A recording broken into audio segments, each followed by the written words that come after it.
తెలంగాణలో fee reimbursement అంశం కొలిక్కి రావడం లేదు. ఇటు కాలేజీల బంద్కు ఎప్పుడు ఫుల్ స్టాప్ పడుతుందోనన్న టెన్షన్ మొదలైంది. ఇప్పటికే 4 రోజులుగా డిగ్రీ, ఇంజనీరింగ్, లా, ఫార్మసీ, ఇతర ప్రొఫెషనల్ కాలేజీలు క్లోజ్ అయ్యాయి. ఫార్మసీ కాలేజీల్లో స్కెడ్యూల్ ప్రకారం నిర్వహించాల్సిన సెమిస్టర్ ఎగ్జామ్స్ ను నిర్వహించడం లేదు.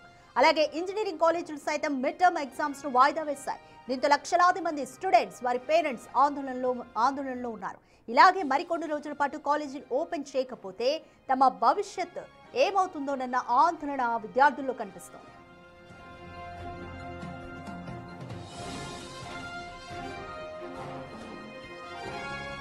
ఫీజు రియంబర్స్మెంట్ బకాయిల చెల్లింపు విషయంలో అటు ప్రభుత్వం, ఇటు బకాయిల్లో సగం మొత్తం 5,000 కోట్లు కాలేజీల యాజమాన్యాలు పట్టువీయడం లేదు. చెల్లిస్తేనే కాలేజీలను ఓపెన్ చేస్తామని మేనేజ్మెంట్స్ మొండికేగా త్వరలో కొంత మొత్తాన్ని విడుదల చేస్తామని ముందు కాలేజీలు ఓపెన్ చేయాలంటూ అధికారులు చెబుతున్నారు. 4 రోజులుగా దాదాపు 1800 కాలేజీలు మూతపడ్డాయి. మంగళవారం నుంచి జరగాల్సిన బి ఫార్మసీ సెకండ్ ఇయర్ వార్షిక పరీక్షలను స్కెడ్యూల్ ప్రకారం నిర్వహించాలని అధికారులు ఆదేశాలు జారీ చేశారు. కానీ మెజారిటీ కాలేజీలు పరీక్షలను నిర్వహించేది లేదని పరీక్షలను బహిష్కరించాయి. అలాగే జేఎన్టీయూ పరిధిలోని మెజారిటీ ఇంజనీరింగ్ కాలేజీల్లో స్కెడ్యూల్ ప్రకారం సోమవారం నుంచి మిడ్ టర్మ్ ఎగ్జామ్స్ జరగాలి. కానీ ఎగ్జామ్స్ ని వాయిదా వేసినట్లు స్టూడెంట్స్ కు మెసేజ్లు పంపారు.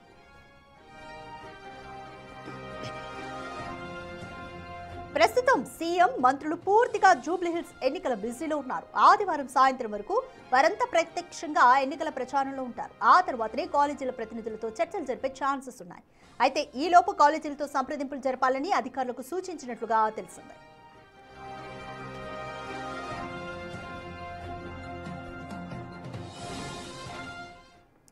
రైట్, మోర్ డీటెయిల్స్ మా ఇన్పుట్ ఎడిటర్ పవన్ కుమార్ అందిస్తారు. రైట్ పవన్, తెలంగాణలో ఫీజు రియంబర్స్మెంట్ అంశం సంబంధించి కాలేజీలు అలాగే ప్రభుత్వానికి మధ్య ఎప్పుడు సయోధ్య కుదిరే అవకాశం కనిపిస్తోంది? ఇప్పటికే ఒక దఫా చర్చలు జరిగాయి. దీనికి సంబంధించి ఒక కమిటీని కూడా ప్రభుత్వం నియమించింది. కోదండరాం తదితరులతో నియమించింది ఫీజు రియంబర్స్మెంట్ పైన అధ్యయనం చేయడానికి. కానీ కళాశాల యాజమాన్యులు మాత్రం తాము ఇప్పటికే బకాయిలు చాలా ఉండిపోయినాయి, వాటిని తక్షణమే చెల్లిస్తేనే తాము కళాశాలలు ఓపెన్ చేస్తామంటూ వాళ్ళు భీష్మించుకొని కూర్చున్నారు. ఈ వ్యవహారం అంతా కూడా అటు ఆ శాఖ ముఖ్య కార్యదర్శి దేవసేన పైన వ్యక్తిగత ఆరోపణలు చేయడంతో మరొక మలుపు తీసుకుందనే చెప్పాలి. వాస్తవానికి గడిచిన 4 రోజులుగా రాష్ట్ర వ్యాప్తంగా దాదాపుగా 1800 కాలేజీలు మూతబడి ఉన్నాయి. ఫీజు రియంబర్స్మెంట్ బకాయిలు చెల్లిస్తేనే వాటిని ఓపెన్ చేస్తామంటూ అటు ప్రైవేట్ కళాశాల యాజమాన్యాల తరపున వాళ్ళ ప్రతినిధి రమేష్ ప్రెస్ మీట్ పెట్టి చెప్తూ ఉన్నారు. గతంలో కూడా ఇటువంటి హామీ ఇచ్చారు, ఆ హామీ నెరవేరలేదు. దసరా సమయంలో తమకు వెంటనే తక్షణమే 600 కోట్లు విడుదల చేస్తామంటూ చెప్పారు. కానీ ఇప్పటిదాకా అది కార్యరూపం దాల్చలేదు. ఆపై ఇప్పటికే విజిలెన్స్ రిపోర్టులు లేకుంటే విజిలెన్స్ విచారణ పేరుతో వేధింపులకు గురి చేస్తున్నారంటూ కూడా వాళ్ళు ఆరోపిస్తున్నారు. ఇవన్నీ కూడా తక్షణమే ఆపివేసి ఫీజు రియంబర్స్మెంట్ బకాయిల్ని తక్షణమే చెల్లిస్తేనే తాము కళాశాలలను ఓపెన్ చేస్తామంటూ కూడా వాళ్ళు అల్టిమేటం జారీ చేశారు. అయితే ఇప్పటికే అధికారులు పలు దఫాలుగా అటు కళాశాల యాజమాన్యాలతో చర్చలు జరుపుతూ ఉన్నాయి. కానీ ఎక్కడా కూడా చర్చలు ఒక కొలిక్కి రావడం లేదు. అలానే ప్రతిష్టంభన కొనసాగుతూ ఉంది.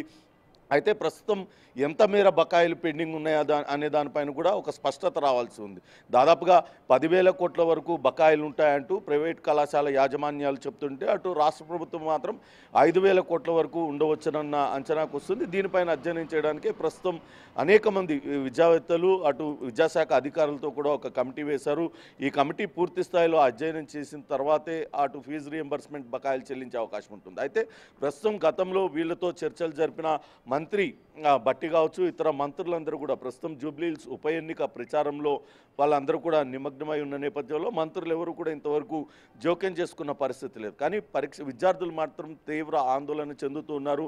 రాబోయే రోజుల్లో అనేక పరీక్షలు అటెండ్ కావాల్సి ఉంది. కానీ ఇప్పుడు కళాశాలల బంద్ కొనసాగడంతో ఆ పరీక్షలు ఎలా నిర్వహిస్తారు, ఆ పరీక్షలు నిర్వహిస్తారా లేదా అనే దానిపైన కొంత ఉత్కంఠ నెలకొనుంది. వాస్తవానికి రేపు 11వ తారీఖు అటు మంగళవారం నుంచి ఫార్మసీ విద్యార్థులకు పరీక్షలు నిర్వహించాల్సి ఉంది. కానీ ఇప్పటివరకు దానిపైన ఎటువంటి ప్రకటన విడుదల చేయలేదు. అధికారులు మాత్రం షెడ్యూల్ ప్రకారమే పరీక్షలు నిర్వహించాలంటూ అటు ఆదేశాలు జారీ చేశారు. కానీ కళాశాల యాజమాన్యాలు మాత్రం అటు పరీక్షలు నిర్వహించడానికి సుముఖంగా లేవు. ఇక హైదరాబాద్ జేఎన్టీయూ పరిధిలో ఉన్న ఇంజనీరింగ్ కాలేజీల్లో కూడా పరీక్షలు నిర్వహించాల్సి ఉంది. కానీ ఆ పరీక్షల్ని వాయిదా వేస్తున్నట్లుగా ఇప్పటికే ప్రకటించారు.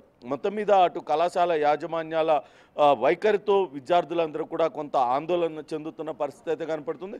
అయితే అటు ప్రైవేట్ కళాశాలల యాజమాన్యాలు అటు నిన్న ఆ శాఖ ఉన్నత విద్యాశాఖ ముఖ్య కార్యదర్శి దేవసేనను ఉద్దేశించి కొన్ని వ్యాఖ్యలు చేశారు. ప్రస్తుతం ఈ పరిస్థితి తలెత్తడానికి ఆమెనే కారణం అంటూ కొంత వ్యక్తిగతంగా ఆమెను దూషించేటట్టుగా వ్యాఖ్యలు చేయడం మరో వివాదానికి దారితీసింది. దీన్ని ఐఏఎస్ల సంఘం అధికారులు తీవ్రంగా ఖండించారు.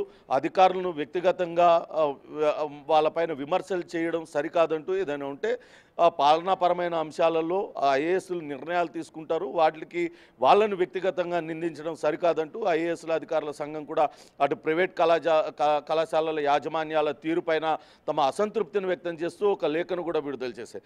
మొత్తం మీద అయితే అటు కళాశాల బంద్ కొనసాగుతుంది, ప్రభుత్వం కూడా ఎలాగైనా సరే తిరిగి వాళ్ళను ఓపెన్ చేయించాలంటూ ప్రయత్నాలు కొనసాగిస్తుంది. ఈ నేపథ్యంలోనే ఇటీవలే ఆ కళాశాల ఫీజు రీఎంబర్స్మెంట్ అధ్యయన కమిటీలో సభ్యుడిగా ఎన్నికైన కోదండరామ్తో కూడా బిగ్ టీవీ మాట్లాడింది. ప్రస్తుతం బకాయిలు చెల్లించడానికే అధ్యయనం జరుగుతుంది. అసలు బకాయిలు ఎలా చెల్లించాలి, ఎంత మేర బకాయిలు పెండింగ్ ఉండిపోయాయి, అటు నిధుల సమీకరణ ఎలా, దీనిపైనే ప్రస్తుతం అటు మేమందరం కూడా సమీక్షించుకుంటున్నాం. సమీక్షించిన తర్వాత ప్రైవేట్ కళాశాల యాజమాన్యాలకు ఎప్పుడులోగా తాము చెల్లింపులు చేసేది వాళ్ళకి వివరాలు అందజేస్తామంటూ కూడా ఆయన చెప్పడం జరిగింది. మొత్తం మీద అయితే అటు చాలామంది విద్యార్థి సంఘాల నేతలు కావచ్చు, అటు విద్యార్థుల తల్లిదండ్రులు అందరూ కూడా వీలైనంత త్వరగా ఈ బంద్కు స్వస్తి పలికి కళాశాలలు రీఓపెన్ చేయాలి, ఫీజు రీఎంబర్స్మెంట్ బకాయిలు సాకుగా చూపించి విద్యార్థుల భవిష్యత్తుతో చెలగాటమాడొద్దంటూ కోరుకుంటున్న పరిస్థితి అయితే ఉంది. చూడాలి మరి దీనిపైన ప్రైవేట్ కళాశాల యాజమాన్యాలు ఏ రకంగా స్పందిస్తాయనేది చూడాలి. ఇక్కడ ప్రభుత్వం కూడా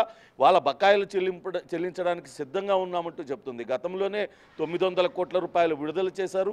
ఇంకా పెండింగ్ ఉన్న వాటిల్లో 600 కోట్ల రూపాయలు విడుదల చేస్తామని చెప్పినప్పటికీ అది కార్యరూపం దాల్చకపోవడంతోనే ఇప్పుడు మరొకసారి వీళ్ళందరూ కూడా బంద్ పిలుపునివ్వాల్సి వచ్చింది.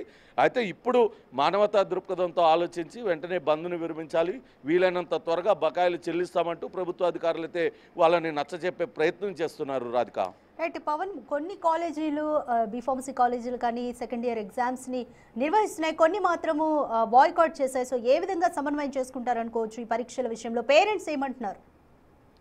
పేరెంట్స్ మాత్రం అటు విద్యార్థుల భవితవ్యం పైన ఆందోళన వ్యక్తం చేస్తూ ఉన్నారు.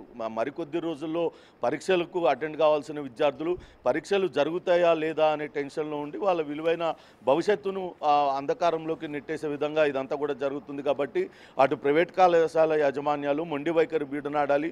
పరీక్షలు నిర్వహించిన తర్వాత వాళ్ళు ఏదైనా తమకు ఇబ్బంది ఉంటే అది ప్రభుత్వం చెప్పుకోవాలి, కానీ పరీక్షల ముందు ఈ రకంగా బంద్కి వెళ్ళడం సరికాదనేది విద్యార్థుల తల్లిదండ్రులు చేస్తున్న వాదన ఉంది.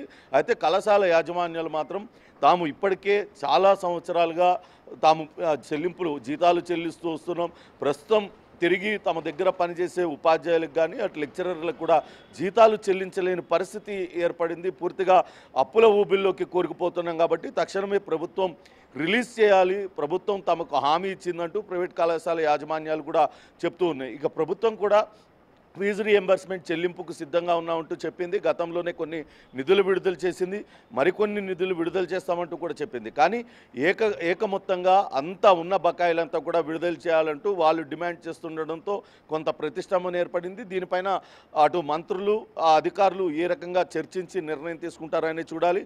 ఇప్పటికే దీనిపైన విద్యాశాఖ అటు ముఖ్యమంత్రి రేవంత్ రెడ్డి అధికారులతో సమీక్షించారు, దీన్ని వెంటనే పరిష్కరించాలంటూ ఆదేశాలు జారీ చేశారు.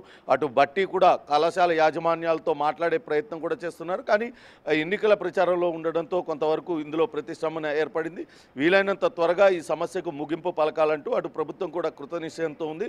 అయితే ఇప్పటికే చాలా కళాశాలల్లో అనేక రకాల అవకతవకలు జరుగుతున్నాయంటూ గతంలోనే విజిలెన్స్ ఒక నివేదిక ఇచ్చింది.